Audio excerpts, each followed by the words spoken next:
Hello, this video is about the autosomal genetics of Berbers. This is mostly going to cover the ethnic angle, so appearance, autosomal DNA in comparison to other ethnic groups. Not so much stuff like illnesses or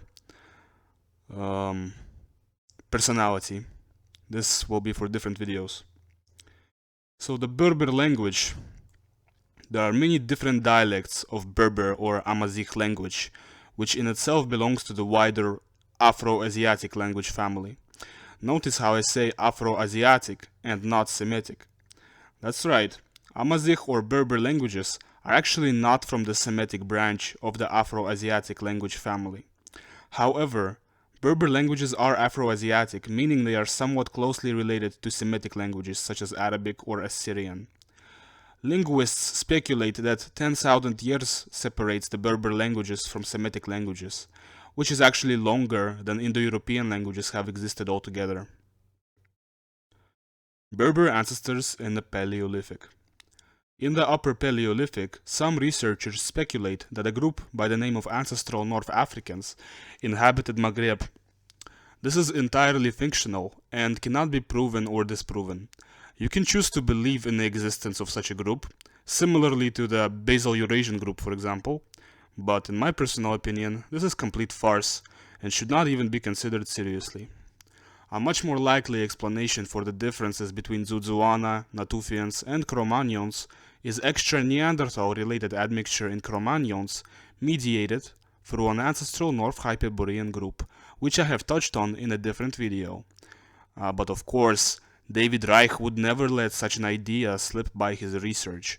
Instead, he invents ancestral North Africans, Basal Eurasians, and other make-believe ancestral clusters. Paleolithic DNA from Maghreb. North African hunter-gatherers, excuse my voice, I'm sick, are actually very difficult to model as a mixture of some other groups. You might be tempted to attribute this to Taforalt descending from ancestral North Africans, but you need to use critical thinking.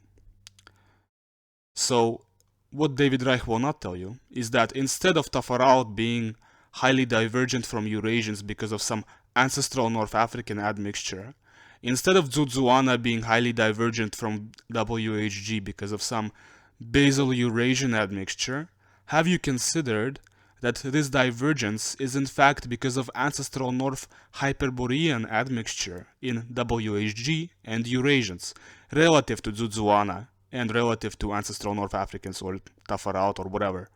Really think about it. How is this any less legitimate of a theory than the ANA and the basal bullshit that David Reich spews? So check out my video on ancestral North Hyperboreans. It will be in the description of this video. But moving forward. Eneolithic DNA from Maghreb. Eneolithic inhabitants of Maghreb seem similar to the Paleolithic Taforalt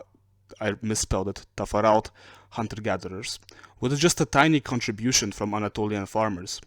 As we can see, the modern ethnicities that most closely resemble the Neolithic Moroccans are Berbers.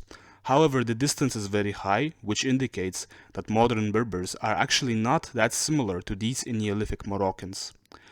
Difference mode shows that Eneolithic Moroccans differ from modern Moroccans in that they are shifted more towards sub-Saharan Africans, such as Dinka and Sudanese. Modern Moroccans are definitely whiter than the Moroccans of the Eneolithic.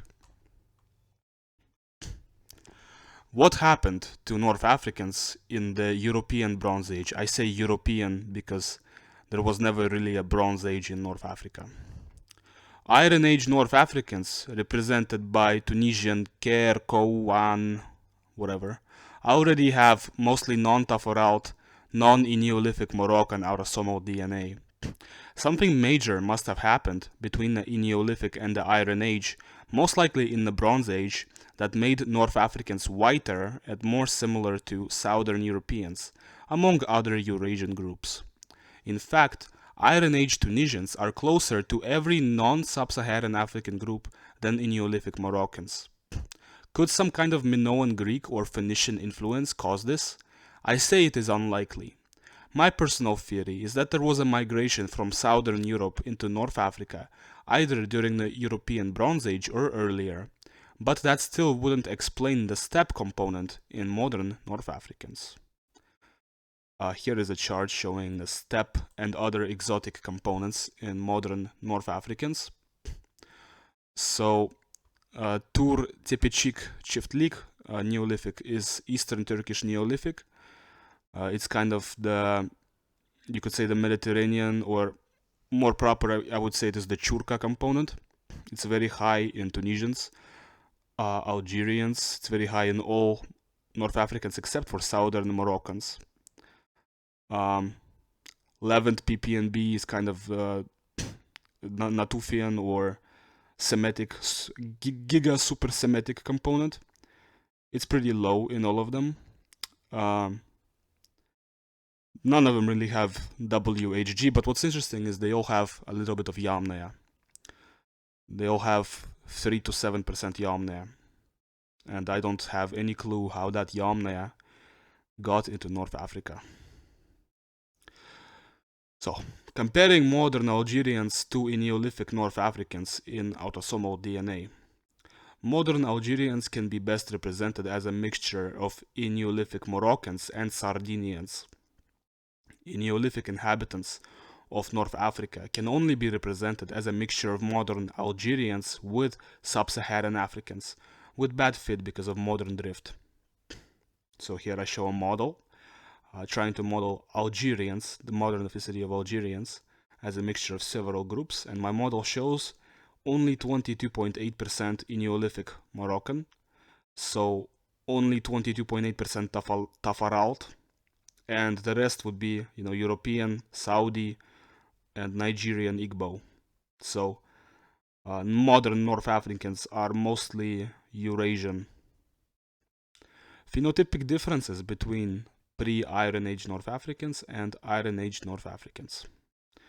So I went to Geneticker's little table of pigmentation SNPs, and I just counted up the number of derived alleles that Ibero-Mauritians had versus the number of derived alleles that Berbers had. And compared to the Ibero-Mauritians, or to the Eneolithic North Africans, or to the Taforalt, it's all the same thing pretty much. Modern Berbers are of lighter complexion and have a higher incidence of light features. What's very interesting is the SLC24A5 and the SLC45A2. I wish it was genotyped. I wish there were more genomes for the Berber population for me to look at. But those are very interesting genes because they contribute to lighter eye, hair, skin, and they're very European related. They're very European genes. I think that the Berbers got their derived alleles from some kind of a European farmer source for these genes. So, if you liked the video, subscribe, like. I'm out.